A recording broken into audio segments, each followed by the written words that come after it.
Bonjour. Conseil municipal du 12 octobre 2021. Voici un résumé des principaux points débattus lors du Conseil municipal du 12 octobre 2021. Le Conseil municipal s'est déroulé dans la salle du Conseil en présence du public. Délibération. Très peu de délibérations au menu de ce Conseil municipal et surtout aucune délibération qui laissera entrevoir des projets structurants pour l'avenir de la commune. Convention fourrière SPA pour 2022-2023. Renouvellement de la convention avec la SPA pour mise en fourrière des animaux errants pour la somme de 2 692 €. Renouvellement du contrat de droit à la reproduction d'articles de journaux, d'extraits de livres, etc. Il s'agit d'un contrat de copie interne pour les œuvres écrites ou musicales pour un montant de 650 €. Renouvellement du bail de l'épicerie Vival. Le nouveau bail est établi pour 9 ans avec un loyer de 631 € par mois pour 2021. RH, instauration du télétravail. Mise en application du Code du travail concernant le télétravail. Cette possibilité sera ouverte aux fonctions de la comptabilité, de l'urbanisme, de la DGS, de DST et de manière générale pour toutes les tâches administratives à l'exclusion bien entendu de l'accueil. RH, obligation d'instaurer des conditions financières de mise en œuvre du télétravail.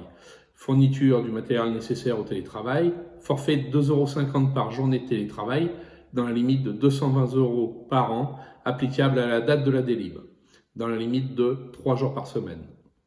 RH, renouvellement pour 3 ans d'un CDD au service technique.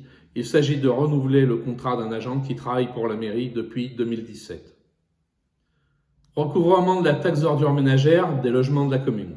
Cela concerne l'ex-bâtiment de la Poste, l'appartement sur la Poste, l'appartement du gardien, le local des infirmières, l'appartement occupé par le DST, l'épicerie. Bien que l'épicerie ne fasse pas ou peu usage des services du Sitcom, car Vival organise son propre ramassage, le maire ne souhaite pas accepter une possibilité de dérogation au paiement des services de ramassage d'ordures. CCBD, changement d'adresse du siège de la communauté de communes qui va s'installer à Arandon-Passin. Instauration d'un règlement pour les événements de type fête foraine ou cirque. Une fête foraine sera organisée la dernière semaine de novembre, à côté de la mairie, au niveau du dojo.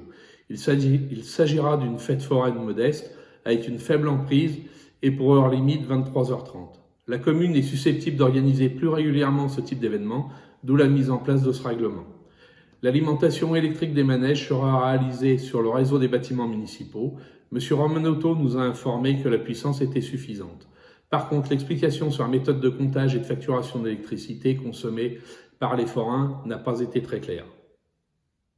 Tour de table des élus. Travaux. École. Des fuites ont été constatées au niveau de l'école maternelle. La réparation sera assurée par nos services techniques à l'aide d'un produit d'étanchéité. Ces fuites ne concernent pas les travaux réalisés récemment.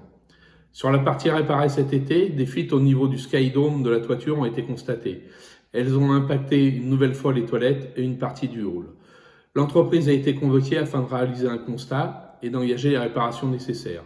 Heureusement, l'isolation n'avait pas encore été installée. Elle ne le sera qu'après la réparation définitive. Le remplacement des huisseries, décidé par l'ancienne équipe municipale, est lancé. Vidéosurveillance. Le réseau dédié à la fibre communale sera finalisé d'ici une semaine par la réalisation des connexions dans les coffrets. Il faudra ensuite compter une semaine supplémentaire pour le raccordement fibre interbâtiment.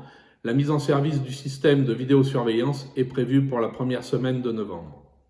Adressage, nouvelle réunion avec la Poste le 27 septembre. Il manque des réponses de riverains pour 5 voies privées qui sont à renommer. Le port. Le chantier lancé par l'ancienne équipe municipale est terminé. Les marquages au sol réalisés. Il reste les massifs à terminer avec une option pour des aménagements minéraux, réception de chantier et inauguration à venir. Commission de contrôle des établissements recevant du public. Une commission de sécurité a réalisé des contrôles au gymnase et à la maison pour tous. Et des problèmes ont été révélés et qui étaient déjà signalés lors de la précédente visite de sécurité. Des certificats de conformité n'ont pas été transmis au service de l'État pour aménagement d'un local de stockage dans la salle Carlet et pour la toiture du gymnase. J'ai signalé à l'équipe municipale que ces documents existent et qu'il incombe au DST de les transmettre. À la maison pour tous, il a été constaté un dysfonctionnement de la sirène de l'alarme incendie. Par précaution, les étages ont été fermés au public, seule la salle des anciens au rez-de-chaussée et la bibliothèque sont restées accessibles. À noter que 2 jours après le conseil, les salles étaient de nouveau ouvertes au public. Les problèmes relevés ne devaient pas être si graves, mais simplement imputables à la non-préparation de cette visite, pourtant annoncée. Un contrôle des alarmes incendies de tous les ERP de la commune sera programmé avec l'aide de prestataires spécialisés. J'ai précisé que des essais étaient régulièrement réalisés par le passé, mais que ces essais n'ont malheureusement peut-être pas été formalisés. Urbanisme. Le 14 octobre, une réunion doit se tenir avec la DDT, le SCOT et le CAUE pour débuter la révision du PLU. J'ai demandé si la mairie avait commencé à rechercher un cabinet d'urbanisme, mais ce n'est toujours pas le cas. La mairie compte sur le CAUE pour être aidé dans l'élaboration du cahier des charges. Pour rappel, le délai pour être en conformité avec le SCOT est fixé à décembre 2022. La commission urbanisme se réunit le 19 octobre. Association. Une réflexion est en cours sur la mise en place d'un comité ou d'une association pour élaborer le budget des subventions des associations ainsi que d'une commission pour apporter de la transparence dans les décisions vis-à-vis des associations. À l'état, le sujet n'est pas clair, c'est pourquoi nous n'avons émis aucun avis sur ce sujet. Il a envisagé l'organisation d'une cérémonie pour le 14 juillet 2022 en l'honneur de tous les combattants. Une association de pétanque s'est créée sur la commune, les coordonnées sont disponibles en mairie. CCAS, l'atelier mobilité a été annulé faute d'inscription. Octobre Rose, une bénévole s'est inscrite à l'atelier couture et l'atelier couture participera à la réalisation des bonnets. Chantier éducatif, une réflexion est en cours pour mettre en place des rencontres intergénérationnelles les mercredis après-midi, avec au programme des jeux de société, un goûter, un karaoké, des balades. Si cela fonctionne, il y aura généralisation à une rencontre par mois à partir de janvier. Le colis de Noël des anciens sera distribué le samedi 11 décembre. L'arbre de Noël est prévu le dimanche 12 décembre et il sera marqué par la plantation d'un arbre pour les Noëls à venir. Ramassage des ordures. Les représentants du SMND et du Sitcom sont venus parler du traitement des déchets. Une mise en place de bacs composteurs et de broyeurs à végétaux est prévue sur la commune. Cette opération avait déjà été organisée lors du précédent mandat. Les broyeurs à végétaux seront mis à disposition par le Sitcom. Il sera possible de récupérer ce qui a été broyé et de les laisser sur place. Mais le Sitcom pourra également fournir une liste de personnes qui recherchent des copeaux. J'ai proposé qu'une réflexion soit envisagée pour un système pérenne de broyage au niveau de la déchetterie. Environnement. Le nettoyage d'automne a réuni 48 participants, dont beaucoup d'enfants. Il est heureux de constater qu'il y avait moins de canettes, mais malheureux de constater plus de dépôts d'encombrants, pneus, matelas, sommiers. Le préfet nous informe qu'il faut prendre des mesures en lien avec le retour de l'influenza aviaire. Nous sommes dans un secteur à risque élevé du fait des zones humides. Il convient autant que possible de mettre à l'abri les volailles. Gens du voyage, une installation sur un terrain privé a été constatée. Un accord temporaire a été négocié entre le propriétaire du terrain, la mairie et les gens du voyage avec un engagement de départ pour le lundi 18 octobre. Tour de table du public. Ce conseil ayant retrouvé du public, la parole a été donnée aux habitants présents à l'issue des débats. Une délégation d'habitants de Baran est venue présenter son mécontentement concernant l'aménagement de la voirie réalisé récemment. Sur le secteur, une seule personne n'a pas voulu signer la pétition car elle estime que ce dispositif fait ralentir les autres riverains ont signé. Les riverains se plaignent de l'absence de consultation dans le déroulement du chantier, notamment de l'installation d'infrastructures sur un parking privé. Ils signalent les difficultés pour se croiser avec les bus et les poids lourds. Ils signalent que le revêtement laisse pousser l'herbe et classe P est déjà négligé. Ils signalent que le revêtement bicouche est glissant et dangereux pour les cyclistes et les joggeurs. Que des plots en travers du cheminement sont potentiellement dangereux. Que des personnes âgées trébuchent. Que les bornes utilisées sont tranchantes en cas de chute. Ils attendent une solution, car la rue, à hauteur du nouvel aménagement piéton, est considérée plus dangereuse qu'avant. À ces remarques, Jérôme Grosier a répondu que des personnes sont satisfaites car c'est une sécurisation pour aller à l'arrêt de bus, que la voirie n'a pas changé de largeur, que les bornes sont dans l'alignement des anciens poteaux, mais effectivement, les possibilités de croisement sont moins nombreuses qu'initialement. Que l'espacement des bornes est conforme au PMR, que les bornes transversales sont là pour empêcher le stationnement, mais qu'elles ne sont peut-être pas judicieuses et qu'une réflexion est envisagée pour leur remplacement.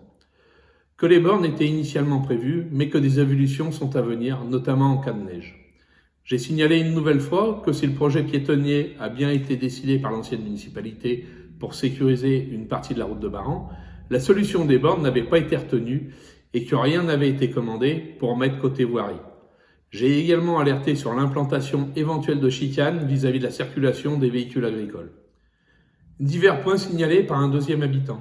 Gens du voyage.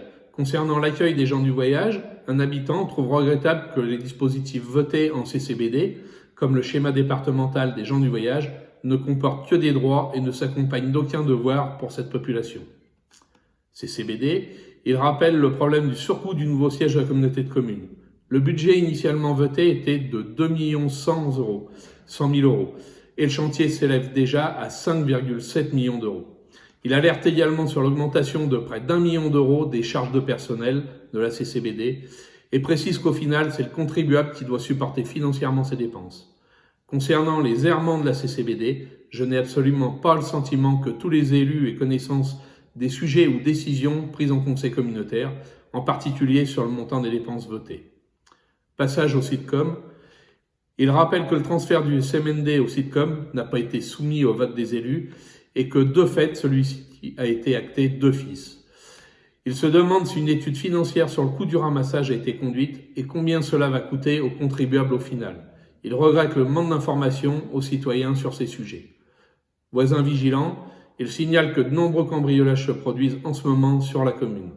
Médecin. Il signale le départ en retraite d'un médecin à Pont-de-Chervy, ce qui devrait compliquer encore la possibilité de se faire soigner dans le secteur. Il demande où en sont les recherches d'un médecin sur Saint-Romain de Jalionas, autrement dit, si l'équipe municipale continue le travail engagé pour en faire venir un ou plusieurs.